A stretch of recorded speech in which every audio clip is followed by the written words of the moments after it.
Dans les zones rurales d'Éthiopie, un nouveau processus communautaire participatif gagne l'attention et donne des résultats impressionnants. En moins de 2 ans, les unités de soins de santé primaires ont désormais obtenu plus de personnel qualifié et plus d'ambulances qui sont stationnées plus près des communautés. Grâce à ce nouveau processus, les membres de la communauté deviennent partenaires du ministère de la Santé pour améliorer la qualité et l'accessibilité des services de santé. Avec l'appui du ministère de la Santé et dans le cadre de la mise en œuvre du plan de transformation du secteur de la santé, un nouvel outil participatif appelé carte de score communautaire a été développé. La carte de score communautaire a été intégrée dans les mécanismes de redevabilité existants, notamment dans les supervisions du ministère de la Santé dans les établissements.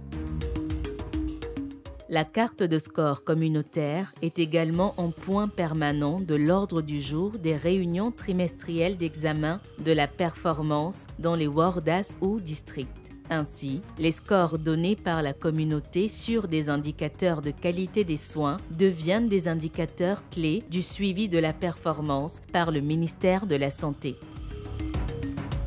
Les réunions avec les membres de la communauté sont organisées de façon régulière pour que les citoyens puissent noter leur formation sanitaire locale. Une fois le vote et la discussion finis, les centres de santé doivent établir des plans d'action dans un délai d'1 semaine au plus tard pour mettre en œuvre des améliorations pour redresser la performance et répondre aux commentaires de la communauté. Selon les responsables de la zone, pour au moins 80% des problèmes soulevés par la communauté, les centres de santé ont eu la capacité et l'autorité de mettre en œuvre les actions requises sans l'aide des niveaux supérieurs du ministère de la Santé.